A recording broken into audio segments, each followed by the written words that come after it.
बाई बाई फराळाचं करून दमले.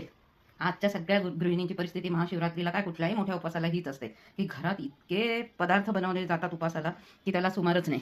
आणि तरीही घरच्यांचं दिवसभर चालूच असतं की आज काय वेगळं बनवलंय, आज काय वेगळं बनवलंय उपासासाठी. तर मी इथे आज बनवला आहे स्पेशल दहीवडा, जो की ऑइल फ्री आहे.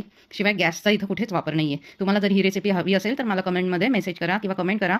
मी तुम्हाला त्या रेसिपीची लिंक देईल. मी ही रेसिपी शिल्पाज फूड सिक्रेटला शेअर केलेली आहे. चला तर मग आज फराळाची थाळी बघूया काय काय मी बनवलं.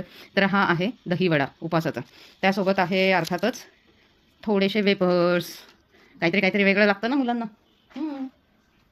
त्यासोबत आहे अर्थातच साबुदाण्याची खिचडी. खिचडीशिवाय कोणाचं मन भरत नाही. साबुदाण्याची खिचडी तर फार आवडते. तुम्ही किती काही म्हणा पण साबुदाण्याची खिचडी न आवडणारी व्यक्तीच नाही आहे.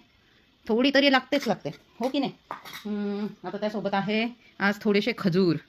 ते खायला पाहिजे ना. हे बघ किती छान आहे हे खजूर, गोड गोड गोड गोड. आणि त्यासोबत आहे कौठ. आज कौठला फार महत्त्व आहे ना. ते गुळामध्ये मिक्स करून छान स्मॅश करून, हे बघा कौठ कौठ कौठ म्हणतात त्याला.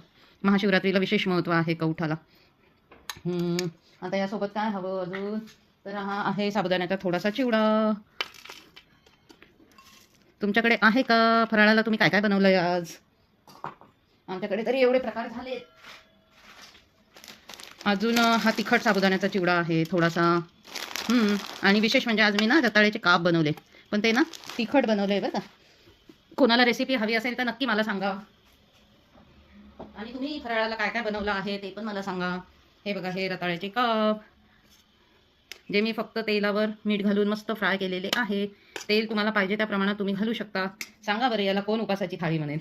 एकादशी दुप्पट खाशी असा प्रकार आहे हा थाळीचा. त्यापेक्षा तर रोजचा स्वयंपाक परवडतो, आहे की नाही. मजेशीर गोष्ट.